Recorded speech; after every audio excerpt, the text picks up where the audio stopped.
Hello everyone, कैसे हैं आप लोग सब। तो today I am going to explain you today Indian Express editorial section of dated 17 जुलाई। ओके, सो आज के एक्सप्लेन पेज पे कुछ भी एग्ज़ाम पॉइंट ऑफ व्यू से रेलेवेंट नहीं था।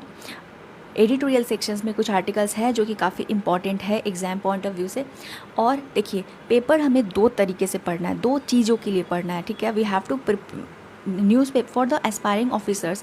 न्यूज़पेपर इज़ जस्ट नॉट कि ओके ठीक है पेपर पलट ली और हमें एक आइडिया मिल गया कि क्या चल रहा है। No, it's not that. We have to first of all we have to try to extract the pointers for the mains and the second we have to shape our own views, right. As an aspiring officer UPSC क्या चाहती है? UPSC thinking personality की demand रखती है जो खुद से सोच सके किसी भी ऑन गोइंग इशूज़ के ऊपर, उसके अपने व्यूज़ हो, क्रिटिकल व्यूज़ हो कि क्या इश्यूज़ है और क्या सॉल्यूशंस है, ठीक है। इसके ऊपर व्यूज़ है और ये एडिटोरियल सेक्शंस हमें काफ़ी हेल्प करती है इस चीज़ के लिए, ठीक है।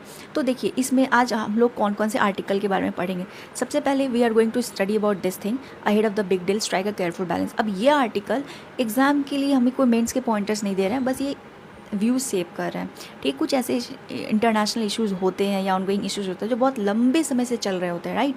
और उसके लिए हमें पेपर लगातार पढ़ते रहना पड़ता है, हमें उसे जानते रहना चाहिए कि आखिर क्या चल रहा है। तब जाकर हम लोग एक व्यू शेप कर पाते हैं, तब जाके हम एक सॉल्यूशन दे सकते हैं कि अच्छा ये इतने समय से चल रहा है। जैसे ईरान की इशू है, वो काफ़ी दिन से चल रही है, राइट। इंडिया का स्टैंस क्या है? इंडिया का स्टैंस कम्प्लीटली एक है कि return to the table of negotiation. India अपना यही स्टैंस रख रहा है, पर यूएसए और इंडिया और ईरान के बीच जो वॉर चल रही है, इसमें क्या हो रहा है?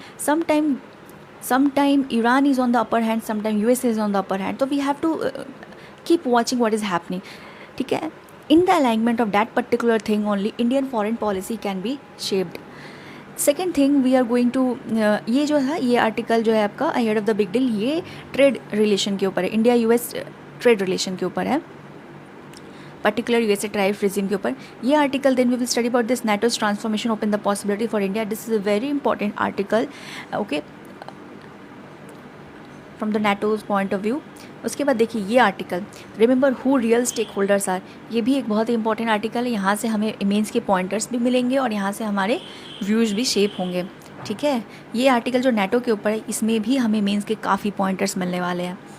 अच्छा, उसके बाद ये वाला एक cyber security, this will be the last article today. आज ज़्यादा आर्टिकल्स एडिटोरियल सेक्शंस में नहीं ऐसे आए हैं जो कि ज़्यादा एक्सप्लेन करने के लायक है, तो मैं ज़्यादा टाइम नहीं लूँगी आप लोगों का आज समझाने में, बस इतना ही है, ठीक है। एक्सप्लेन पेज में देख लीजिए, एक्सप्लेन पेज में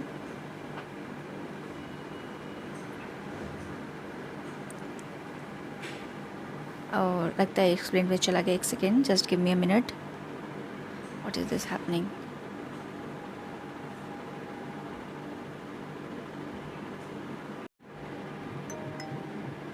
देखिए गाइस, एक्सप्लेन पेज पे आज कुछ ऐसे एग्जाम पॉइंट ऑफ व्यू से इंपॉर्टेंट आर्टिकल नहीं है, ठीक है। ये 3 आर्टिकल आए हैं, आप लोग इसको ऐसे पढ़ सकते हैं। ऑब्वियसली पढ़ने से हमारा कॉम्प्रिहेंशन स्किल अच्छा होता है, तो आप पढ़ सकते हैं इसको, ठीक है। बट ऐसे एग्जाम पॉइंट ऑफ से मुझे नहीं इंपॉर्टेंट लगा, तो मैं उसे नहीं एक्सप्लेन कर रही हूँ। चलिए स्टार्ट करते हैं आज का article.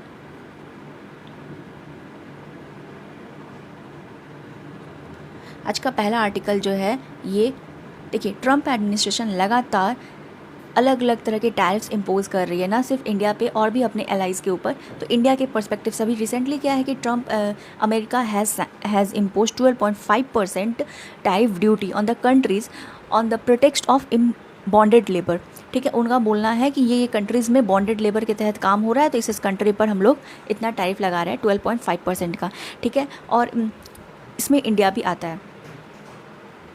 The first particular point, the following the U.S. Trade Representative proposal to levy tariffs on 60 countries under Section 301 of U.S. Trade Act 1974। US के ट्रेड रिप्रेजेंटेटिव बॉडी जो है वो अभी रिसेंटली 60 कंट्रीज़ के ऊपर, ठीक है, 60 कंट्रीज़ के ऊपर US ट्रेड एक्ट 1974 के सेक्शन 301 के तहत एक टैरिफ लेवी की है, ठीक है। That is I have told you 12.5% of. उसके पहले से ऑलरेडी बहुत सारे टैरिफ उन्होंने लगा रखा है, पर एक और लगा दिया, ठीक है। और इसी के तहत क्या हुआ था, इसी के तहत क्या हुआ है कि government of India has recently amended the foreign trade policy act और added her section mentioning that the goods which are being produced using bonded labour that goods will not be imported, ठीक है। Indian government ने भी ऐसा section डाल दिया है। ठीक है, India is not the only country to do so. Indonesia, Canada, Cambodia and Peru have responded with similar commitments after the USTR's propose tariffs. ठीक है, ये कब हुआ है? ये जब जैसे ही USA की टैरिफ ट्रेड बॉडी ने इस तरह की टैरिफ इम्पोज की है 60 कंट्रीज़ के ऊपर, तब कुछ कंट्रियों ने अपने अपने फॉरेन ट्रेड पॉलिसी में ये एक प्रोविज़न डाल दिया है कि हम लोग वो गुड्स नहीं इंपोर्ट करेंगे जो कि बॉन्डेड लेबर से बना है. ठीक है, अब देखिए, simultaneously India has thought review of the USTR's propose tariffs of 12.5%. अभी साथ ही साथ इंडियन गवर्नमेंट ने ये भी बोला है कि देखिए, आप USTR को मतलब बोला गया है कि ये जो प्रपोज टैरिफ है उसके ऊपर फिर से एक बार रिव्यू किया जाए, क्योंकि because it might be because of the miss calculation. ठीक है, ऐसा इंडिया का कहना है कि मिस कैलकुलेशन के तहत भी हो सकता है. हम कोई भी गुड्स बॉन्डेड लेबर की तरह प्रोड्यूस नहीं करते हैं. The countries tariff challenges don't and year. अब जो टैरिफ चैलेंज जो है हमारे कंट्री का, वो एंड नहीं हो रहा है. कि देखिए क्या है कि US प्रेसिडेंट जो US में एक प्रोविज़न है. ठीक है, US जो है वो सबसे पहले जो 10% का जो यूनिवर्सल रेट इम्पोज किया है 150 डेज़ के लिए, वो बिना कांग्रेस के अप्रूवल के अप्लाई हो सकता है. मतलब ट्रम्प एडमिनिस्ट्रेशन ने एक 10% का यूनिवर्सल ट्रेड टैरिफ लगा दिया सारे कंट्री से, सब पे. ठीक है, और ये बिना US कांग्रेस के बिल पास किए बिना भी ये हो सकता है. तो ये जो पॉसिबिलिटी है सिर्फ 150 डेज़ के लिए. तो और ये 150 डेज़ अभी 24 जुलाई को कंप्लीट होने वाला है. तो इसलिए ट्रम्प एडमिनिस्ट्रेशन क्या ट्राई कर रही है कि वो किसी तरह से भी अपने टैरिफ वॉल को रीइंफोर्स करके रखे, मतलब उसका टैरिफ वॉल बना रहे, उस टैरिफ को इम्पोज करते रहे. Trump is trying to reinforce the tariff wall through other pathways also. और उसी अदर पाथवेज में एक पाथवे ये आता है कि 12.5% का टैरिफ इम्पोज कर दिया गया on the pretext of imported bonded labour. ठीक है, on the pretext of bonded labor. Alongside the investigation into forced labor, USTR examining the issue. अब इसके साथ साथ अभी क्या है, forced labor, bonded labor के ऊपर करके टैरिफ लगा दी. साथ साथ अभी क्या सोच रही है, क्या क्या करने की कोशिश कर रही है. देखिए, structural access capacity and production manufacturing sectors in economies including India. अलग अलग और भी अदर सेक्टर्स में इन्वेस्टिगेशन चालू है, ताकि इसके बिहाफ पर भी, इस प्रिटेक्स्ट पर भी, इस पॉइंट पे भी वो लोग टैरिफ लगा सके. और पॉइंट्स क्या क्या है, structural access capacity and the production and manufacturing sectors. अच्छा, आगे, this however is not only the contentious area, energy is another lever. ठीक है, एनर्जी एक अदर कंटेंशियस इश्यूज़ है जिसके ऊपर ट्रम्प एडमिनिस्ट्रेशन लगातार इंडिया के ऊपर टैरिफ इम्पोज कर रही है. अभी रिसेंटली US सेनेटर्स ने एक बिल पास किया है. ठीक है, जो बिल प्रपोज किया है, ठीक है, जहाँ पे वो बोल रहे हैं कि रसिया के जो 5 टॉप बायर्स हैं रसियन ऑयल के, उसके ऊपर 100% टैरिफ लगाया जाए, जिसमें कौन कौन आता है, China, India, Slovakia, Hungary and Azerbaijan. ठीक है, उसके बाद अच्छा ये लाइन देखिए, imports from Russia account for significant share of India's energy basket. India बहुत ही ज़्यादा रशिया से बहुत ज़्यादा ऑयल इंपोर्ट करती है. ठीक है, तो हमें हमारे लिए कंसर्न की बात है. तो जैसे ये बिल US के कांग्रेस के कुछ सेनेटर्स ने जैसे ही इस बिल को रखा, वैसे ही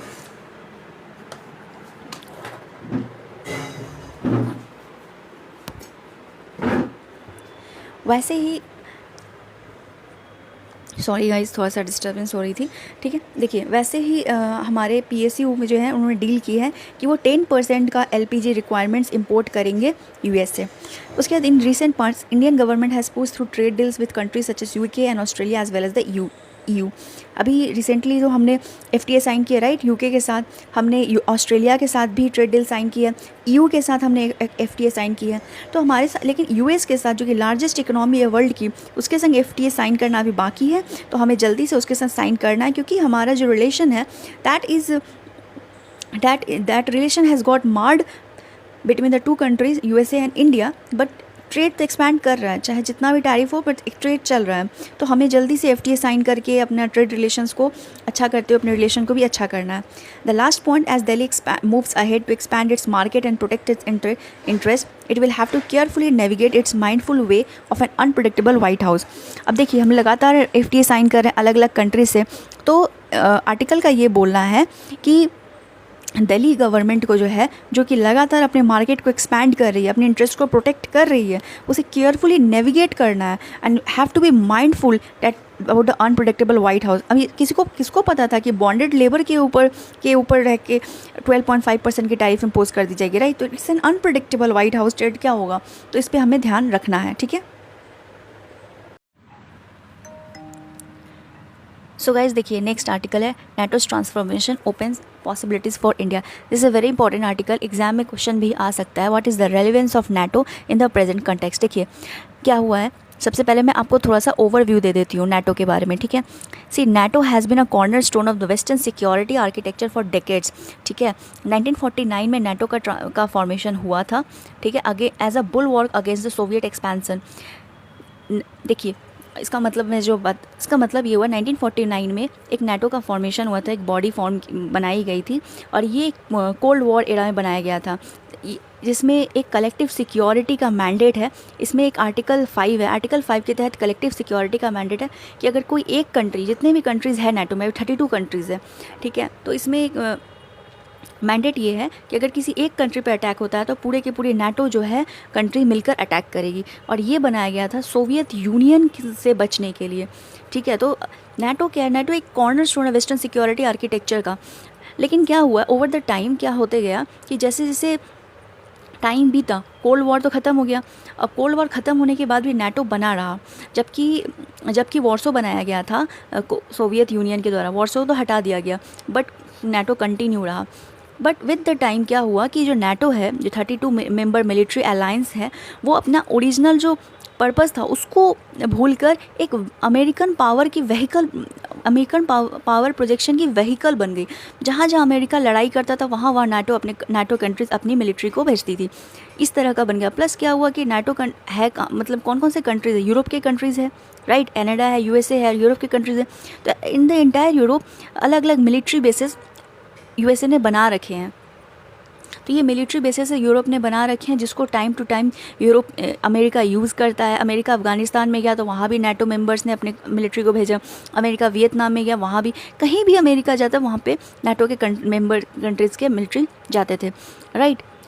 अच्छा, कोल्ड वॉर एरा, जब कोल्ड वॉर ख़त्म हो गया तो नाटो का सबसे ज़्यादा चैलेंज किसके साथ रहा है, नाटो जो है यूरोप, जो स्पेसिफिकली उसमें यूरोप जो है वो, उसके लिए चैलेंज सबसे ज़्यादा रसिया है, ठीक है। रशिया का जो ईस्टवर्ड एक्सपेंसन है that has always been a big challenge for NATO. तो ये नाटो के लिए एक बड़ा इम्पॉर्टेंट पॉइंट है कि हमें रशिया से खुद को बचा के रखना है। अब हुआ क्या है विद द टाइम, अभी रिसेंटली क्या हुआ है कि नाटो मेंबर्स के अंदर में ही काफ़ी डिस्प्यूट चले हैं। कैसे क्या हुआ है, तो जैसे ही अमेरिका ने, as the America waged war against Iran, ठीक, America wanted to use the military spaces of the NATO member countries which is in the Europe. But सबसे पहले स्पेन ने, फिर यूके ने, देन फ्रांस ने, फिर इटली ने, ऐसे कर करके मेनी नाटो मेंबर कंट्रीज़ ने डिनाई कर दी। This has denied USA using their either military bases or even the overflight rights जो फ्रांस ने कि आप मेरे कंट्री के ऊपर से नहीं लेके जा सकते, इस तरह से हुआ। तो फिर ट्रंप ने भी रिटेलिएट किया था।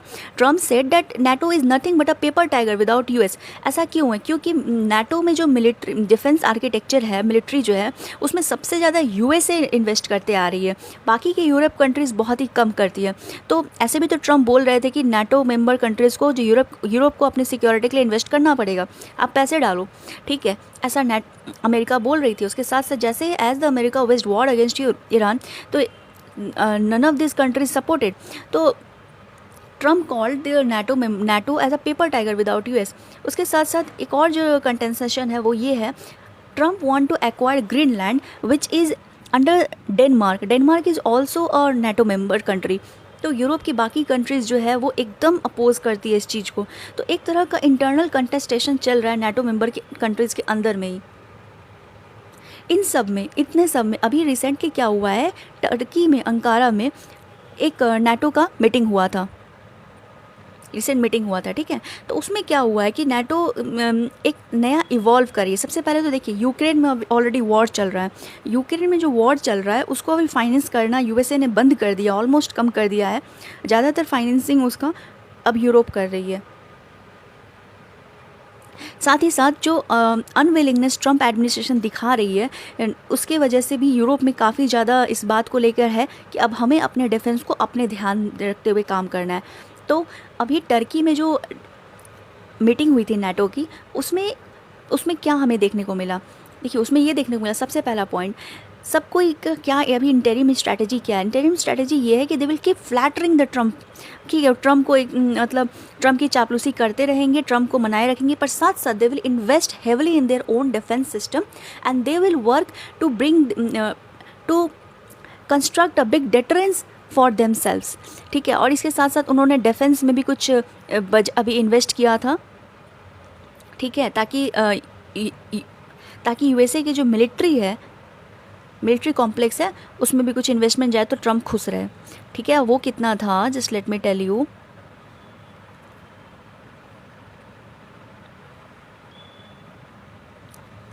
या ठीक है, $50 बिलियन का न्यू डिफेंस प्रोक्योरमेंट का ऐसा प्लेज किया है नाटो मेंबर कंट्रीज़ ने, ठीक है। अभी देखिए, अब हम लोग इस आर्टिकल को आते हैं जो नाटोज transformation opens possibilities for India. अब ये सब तो आपको मैंने एक कंटेक्स्ट बता दिया, अब हमें ये जानना है कि ये जो नाटो का ट्रांसफॉर्मेशन हो रहा है उसमें क्या रेलिवेंस है इंडिया का। देखिए, सबसे पहले आर्टिकल ये स्टार्ट करेगी, the 2026 NATO summit held in Ankara few days ago confirmed the alliance is entering in a new era of strategic transformation, not in a strategic decline। ऐसा नहीं है कि NATO मेंबर कंट्रीज़ के अंदर में आपसी मतभेद हो रही है तो there is a strategic decline of NATO, no not at all. Actually NATO is undergoing a strategic transformation, ठीक है। Ukraine has remains central to the NATO's ambitious, but वो more important is Russia will remain the NATO's principal security challenge for years to come, ठीक है। Russia का जो expansion है वो NATO के लिए सबसे ज़्यादा सिक्योरिटी चैलेंज है, ठीक है। अभी इनका बोलना है कि even if the war in the Ukraine ends, NATO has decided that the deterrence must become permanent. NATO ने अब डिसाइड कर लिया है कि चाहे यूक्रेन में वॉर क्यों ना बंद हो जाए, लेकिन हमें अपना डिटरेंस परमानेंट करना है। अभी तक क्या था कि नाटो तब एक्टिव होती थी जैसे किसी नाटो कंट्रीज़ पे लड़ाई हो रहा है, अटैक हुआ है, तब एक्टिव हो रही थी, या कोई एक कंट्री कहीं जा रहा है अटैक करने तो बाकी सब एक साथ जा रहे हैं। पर अब क्या है, अब डिटरेंस को परमानेंट करना है, मतलब खुद इतना पावरफुल बन जाना है कि रशिया जो है अब किसी भी तरह का अटैक न कर सके। सेकेंड मैसेज जो है वो है कि Europe is asked to do much more for its own security. अभी क्या हुआ था, वर्ल्ड वॉर 2 के बाद यूरोप की जो सिक्योरिटी है ज़्यादातर यूएसए हैंडल कर रही थी, सारा मिलिट्री बेसिस, उसके साथ डिफेंस में इन्वेस्ट करना, ये सब यूरोप का यूएसए करते आ रही थी, और बदले में यूरोप के जो मिलिट्री बेसिस के एक्सेस बहुत इजीली यूएसए को मिलता था। और यूएसए ऐसा क्यों करती थी? देखिए, सबसे पहले तो यूएसए इसलिए करती है ताकि वो अपना हेजेमन को बनाए रखे, ठीक है। अंडरलाइंग इन मोटिव ही अमेरिका का ये है कि यूरोप और एशिया को एक नहीं होने देना है, ठीक है। कोई भी कंट्री किसी कंट्री के लिए कुछ नहीं करता है जब तक उसका अपना इंटरेस्ट ना फुलफिल हो, ओके। और इस तरह से यूरोप जो है अपने डेवलपमेंट पे तब तक ध्यान दे रही थी, बट अब यूरोप को अपना सिक्योरिटी पे ध्यान देने की ज़रूरत है। थर्ड पॉइंट क्या आया कि अब थर्ड पॉइंट के ये समझ में आ रहा है, देखिए क्या हुआ है ना, we have seen that the Ukraine Russia war has entered into the fifth year. जब वॉर हुआ था उस समय हमें लगा था कि तुरंत तो ख़त्म हो जाएगा, Russia is a big country, right. और रिसेंटली अभी बहुत ज़्यादा रशिया को भी नुकसान झेलना पड़ा है इस वॉर में, जबकि Russia is a great military country, right. Russia is a huge military power है, यूक्रेन तो इसका हम छोटी सी कंट्री है। तो कैसे, क्योंकि जो ड्रोन्स है, ड्रोन्स ने बहुत बड़ा रोल प्ले किया इस वॉर में। ड्रोन्स अभी यूक्रेन ने काफ़ी ज़्यादा ह्यूज इन्वेस्टमेंट भी किया है ड्रोन्स प्रोक्योरमेंट के लिए भी। तो हुआ ये है कि बड़े बड़े फैसिलिटीज़ पे, मिलिट्री फैसिलिटीज़ पे एक छोटी सी, एक सस्ती सी ड्रोन जाके अटैक कर देती है, पूरा का पूरा फैसिलिटी जो है वो कोलैप्स कर जाता है। सो थर्ड पॉइंट ये है कि हमें ये पता चल रहा है कि मॉडर्न वॉर्स जो है सिर्फ बैटल फील्ड में नहीं जीती जा रही है, but also in the factories and the laboratories. Ukraine war expose serious weaknesses in ammunition production, missile manufacturing and defence supply chains. अब यूक्रेन को लगातार जिताए रखने के लिए यूरोप के काफ़ी कंट्रीज़ ने इन्वेस्ट किया है, और इसमें यूरोप को ये पता चला है कि काफ़ी उन्हें एम्यूनेशन प्रोडक्शन में भी बहुत ज़्यादा काम करने की ज़रूरत है, उन्हें अपने मैन्युफैक्चरिंग और डिफेंस सप्लाई चेन में काम करने की बहुत ज़्यादा ज़रूरत है। और टेक्नोलॉजी बहुत ज़्यादा रोल प्ले कर रहा है in completing this transformation. AI, cyber security, quantum computing, autonomous systems and space capabilities are today's strategic priorities. Very important, AI के हेल्प से कुछ भी किया जा रहा है आज के दिन, राइट। साइबर सिक्योरिटी अभी रिसेंटली आज के आर्टिकल में भी एक आया है, वो भी हमें पढ़ेंगे। साइबर सिक्योरिटी से भी आप वॉर में साइबर सिक्योरिटी बहुत इंपॉर्टेंट है। Quantum computing very important, autonomous systems and space capability, space race तो चल रहा है अभी। तो ये सब स्ट्रैटेजिक प्रायोरिटीज़ जिसके ऊपर यूरोप का ध्यान गया है, नाटो मेंबर कंट्रीज़ का ध्यान गया है। अब आते हैं इस पैराग्राफ पे, रेड कलर से जो मार्क है, अब इसमें ये बताया कि इंडिया के लिए क्या रेलिवेंस है। India is not a NATO member, right. Its security environment increasingly shaped by the decision taken far beyond its neighbourhood. India की जो सिक्योरिटी इन्वायरमेंट है ना, वो हमेशा से इंडिया के बॉर्डर से ज़्यादा दूर पे जो डिसीजंस लिए जा रहे हैं उसके बेसिस पर हमेशा से सेप होते आ रही है। ठीक है, Europe's growing investment in defence opens new possibilities for India's defence industry. देखिए रिसेंटली क्या है कि इंडिया अपने डिफेंस इंडस्ट्री को काफ़ी बूस्ट दे रही है। हमने एक्सपोर्ट करना स्टार्ट किया है डिफेंस प्रोडक्ट्स को। ठीक है, रिसेंटली ब्रह्मोस, एस्ट्रा मिसाइल और अलग अलग मिसाइल्स एंड अलग अलग डिफेंस इक्विपमेंट्स को हम लोग डिफेंस वेपन्स को हम लोग एक्सपोर्ट कर रहे हैं। तो डिफेंस इंडस्ट्री को बूस्ट करना चाह रहे हैं, तो यूरोप हमारे लिए एक बहुत बड़ा एक अपॉर्चुनिटी दे रहा है। ठीक है, India firms can become partners in the supply chains that are being diversified away from dependence on few countries. अब देखिए यूरोप को ये पता चला, नाटो मेंबर कंट्रीज़ में जो यूरोप की कंट्रीज़ हैं उन्हें पता चला कि सप्लाई चेन्स में बहुत डिसरप्शन है। तो डेफिनेटली वो क्या चाहेंगे कि अपने सप्लाई चेन्स को स्ट्रॉन्ग करे और ट्रस्टेड कंट्री की तरफ जाए, और India is a trusted country for many. So India यहाँ पर डिफेंस में एक सप्लाई चेन का हिस्सा बन सकती है, क्योंकि यूरोप अब अपने आर्मामेंट में इन्वेस्ट करना स्टार्ट कर रही है। If New Delhi moves quickly, defense cooperation can become a part of the broader technology industrial partnership. अभी तक यूरोप में हमारा कोऑपरेशन यूरोप के साथ किस पे हो रहा है? हमारा कोऑपरेशन होता है ट्रेड पे, बेसिकली मोस्ट इंपॉर्टेंटली ट्रेड पे होता है, बट डिफेंस कोऑपरेशन भी एक बहुत बड़ा इंपॉर्टेंट रोल प्ले कर सकती है। देखिए फ्रांस के साथ तो हमारा है पर्सनली, मतलब बायलैटरल फ्रांस के संग डिफेंस डील्स होते हैं हमारे, but I am talking about the entire Europe. For India this creates opportunities and dilemmas both. अब देखिए डायलेमा क्या, डायलेमा ये है कि रशिया जो है वो यूएस और यूरोप के लिए लगातार एक बहुत बड़ा सिक्योरिटी कंसर्न है, जबकि रशिया इंडिया के लिए बहुत बड़ा डिफेंस पार्टनर है, right. So we have on one hand we have Russia with whom we have a defense partnership, and the second we have US and Europe with whom we have deepened our strategic ties with time. So हमारे लिए dilemma यही है कि as the NATO's confrontation with Moscow's grows more entrenched. ठीक है, जैसे जैसे NATO का कन्फ्रंटेशन रशिया के साथ ज़्यादा से ज़्यादा डीप होते जाएगा, एंट्रेंस्ड होते जाएगा, we have a challenge of balancing this relationship and that is very difficult, right. Then this is why India's policy of strategic autonomy remains relevant. इसी तरह अब ये बहुत इंपॉर्टेंट पॉइंट है, ये कि इसीलिए हमारा जो स्ट्रैटेजिक ऑटोनॉमी जो हमारा पॉलिसी है ना, वो आज तक रेलिवेंट है और बहुत ही रेलिवेंट है। देखिए क्या है स्ट्रैटेजिक ऑटोनॉमी, इंडिया अपने नेशनल इंटरेस्ट के बेसिस पर फॉरेन पॉलिसी डिसीजन लेती है, ना कि किसी और कंट्री के दबाव में आके। That is a strategic autonomy in a layman word, okay. So हमारा स्ट्रैटेजिक ऑटोनॉमी इसलिए इंपॉर्टेंट है।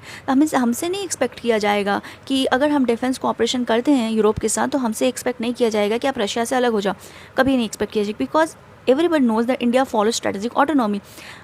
तो इसलिए यहाँ पे हमारा स्ट्रैटेजिक ऑटोनॉमी बहुत रेलिवेंट है, और हमने पास्ट में भी किसी एक कंट्री की तरफ ऐसे अलाइनमेंट नहीं दिखाई है, इसलिए हर कंट्री हमारे साथ फ्रीली जोड़ती है। दूसरा, NATO is evolving into an organization where defense, technology, industry, and economic resilience are increasingly interconnected. That evolution will shape the global standards, defense innovation, and strategic partnership.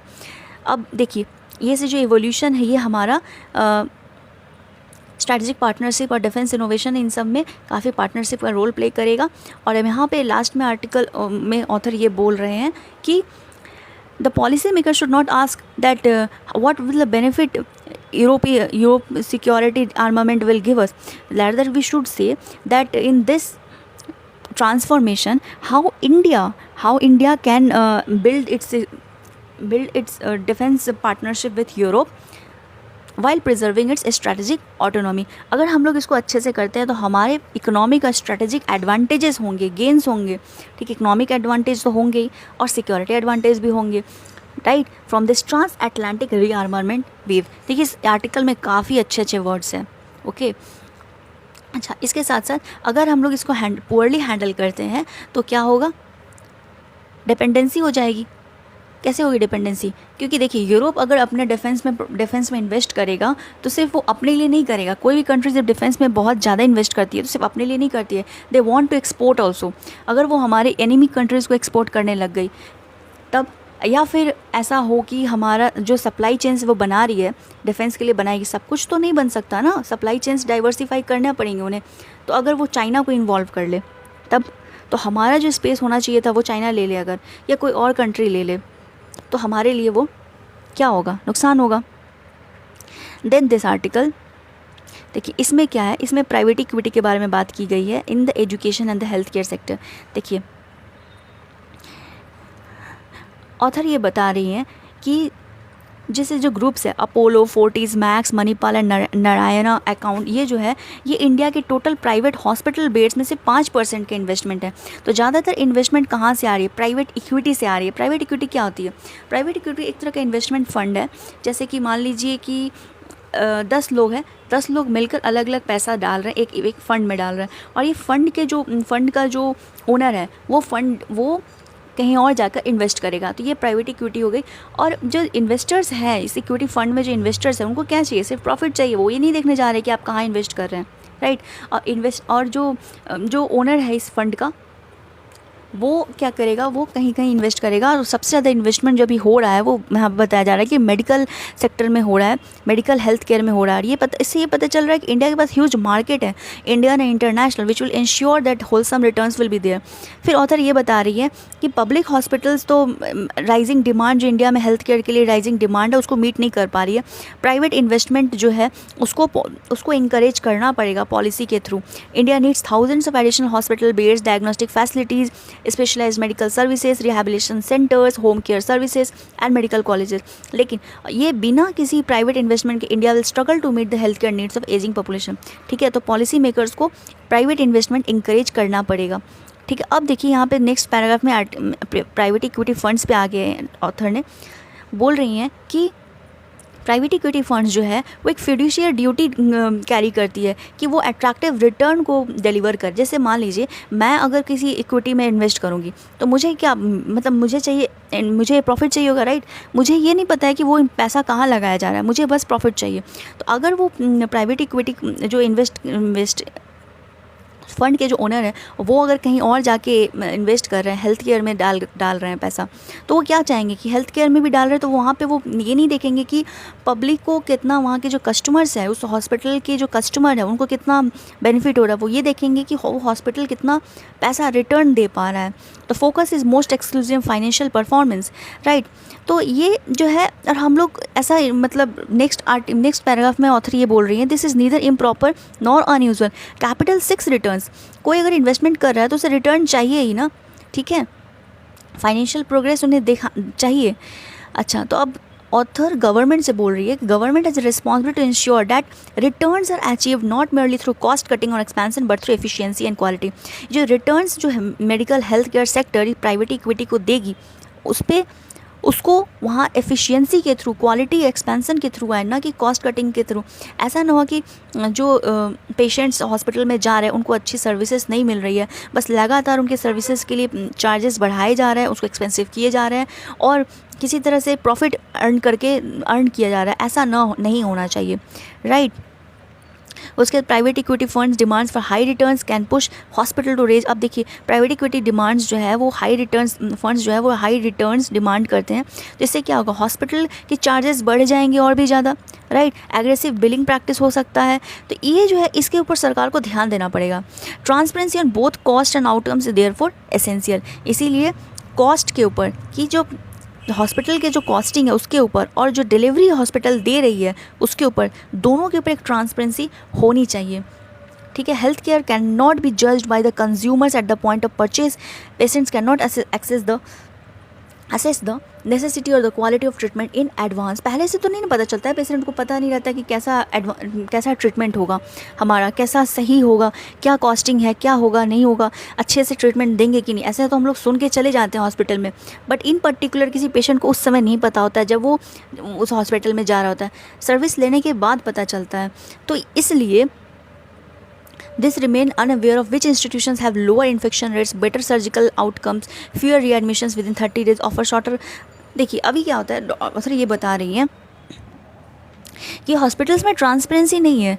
अगर किसी को किसी हॉस्पिटल में जाना है, ठीक है, तो हम लोग ऐसा सुन लेते हैं कि अच्छा ये हॉस्पिटल तो अच्छा है, क्या, बट हमें पता है क्या कि वो उसका अभी लास्ट में क्या इन्फेक्शन रेट था, उस हॉस्पिटल में जो पेशेंट्स गए थे उनको क्या इन्फेक्शन हुए थे, जो हॉस्पिटल में वहाँ पे जो एडमिशन्स हुए थे उनको वापस से कैसे फिर से जाना पड़ा, ठीक है, उस हॉस्पिटल में क्या वेटिंग टाइम है, क्या ये सब पता है? क्या ऐसा कुछ पोर्टल है उस हॉस्पिटल का जहाँ पे पूरी तरह डेटा वो डाल रही है?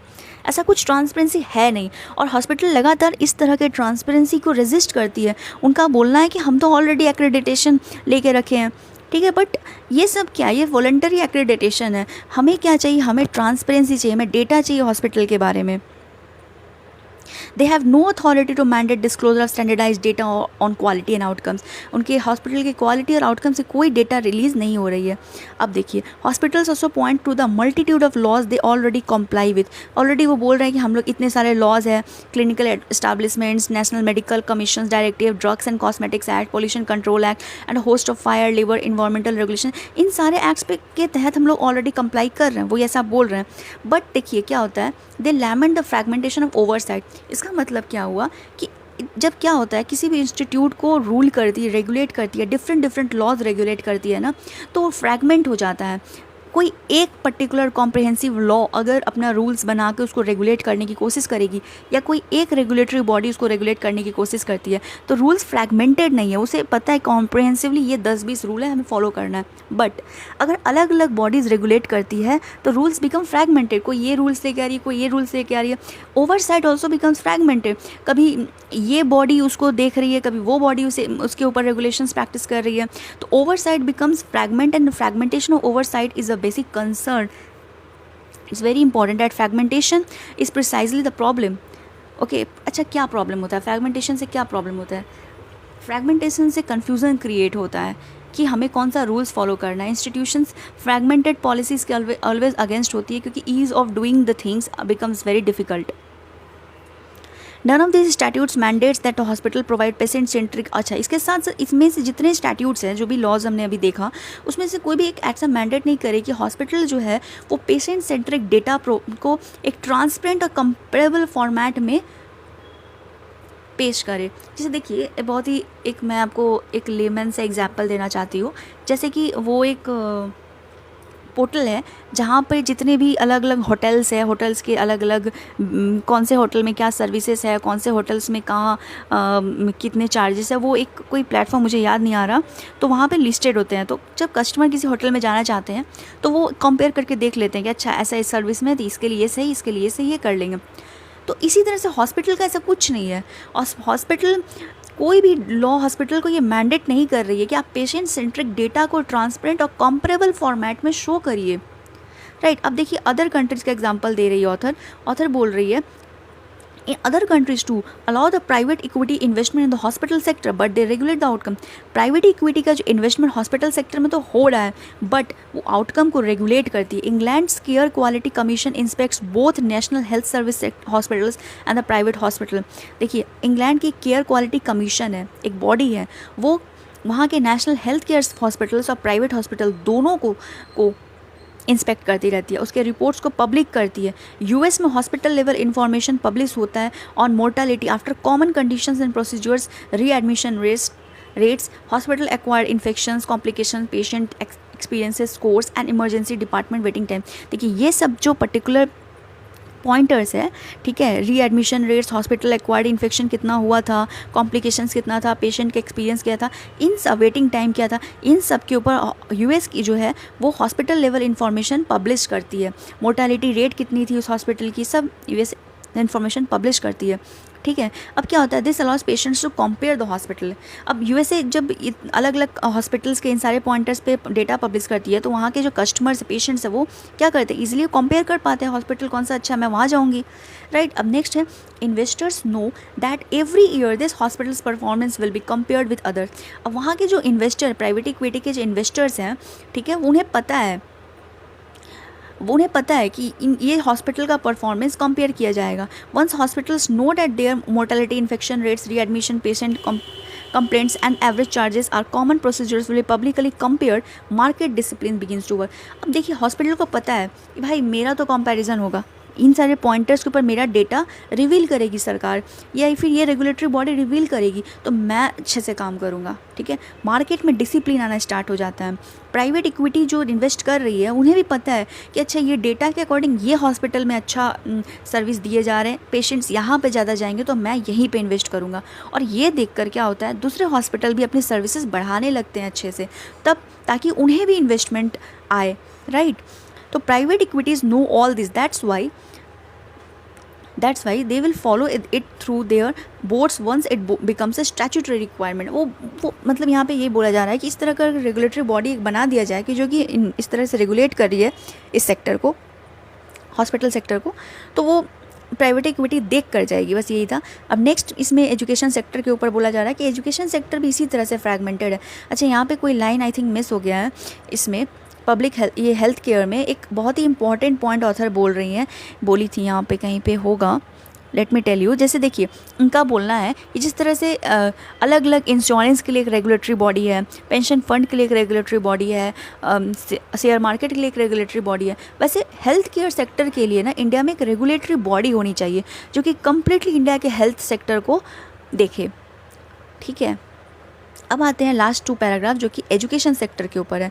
इसमें ऑथर का ये बोलना है कि एजुकेशन सेक्टर में भी सेम काम हो रहा है, it is more fragmented. Private equity आ रही है, एजुकेशन में भी इन्वेस्ट कर रही है, बट यहाँ पे भी ये नहीं है कि हाँ मतलब रिजल्ट क्या हो रहा है, किस तरह का एजुकेशन दिया जा रहा है, इन सब के ऊपर। अब challenge before the government is not to discourage the investment but to ensure that the patients and the students remain at the centre of the health and education system.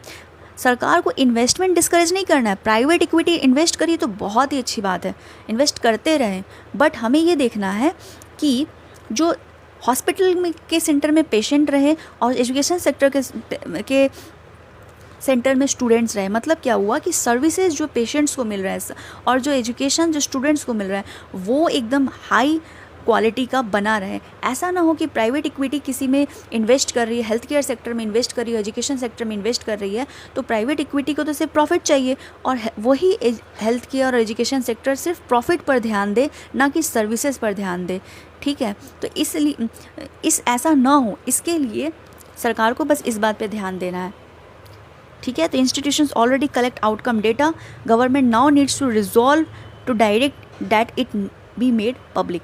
देखिए, मैं आपको एक बार क्रक्स इस पूरे आर्टिकल का बता देती हूँ हिंदी में अच्छे से, ठीक है। देखिए, ऑथर का ये बोलना है कि प्राइवेट इक्विटी एजुकेशन सेक्टर और हेल्थ केयर सेक्टर में लगातार फ्लो कर रही है। Okay, it's good, very good. Private equity जा रही है तो बहुत अच्छी बात है। ये शो कर रहा है कि इंडिया का एजुकेशन और हेल्थ केयर सेक्टर एक्सपैंड कर रहा है। फिर ऑथर ये भी बात बता रही है कि जो प्राइवेट इन्वेस्टमेंट पर्टिकुलरली बड़े बड़े कंपनीज़ का, वो इंडिया के हेल्थ केयर सेक्टर में ऑलमोस्ट 5% है।